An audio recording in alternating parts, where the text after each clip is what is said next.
In Zimbabwe, my country, the ongoing drought has left once our fertile lands dry and barren.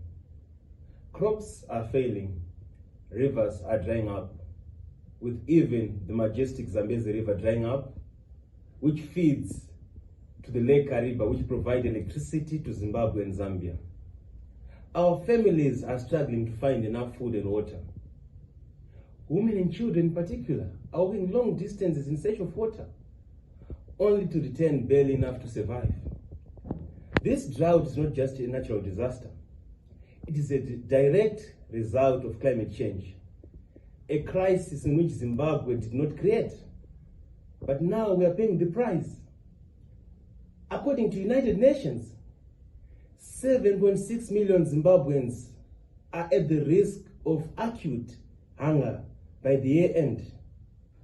This can only show you how this climate-induced drought, which we have seen the West in 44 years since we gained our independence, this is alarming. The Keep Your Promise campaign by the Pan-African Climate Justice Alliance is a clarion call to the Global North to honor their commitments to the Global South. These wealthy nations have promised to provide climate finance to support, to help us adapt and build resilience in the face of extreme weather. Yet these promises remain unfulfilled, leaving our communities like ours to struggle on their own. What can we do?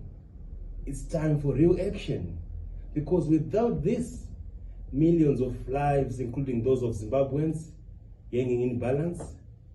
We need these commitments to be honored. Otherwise, it's going to be chaos.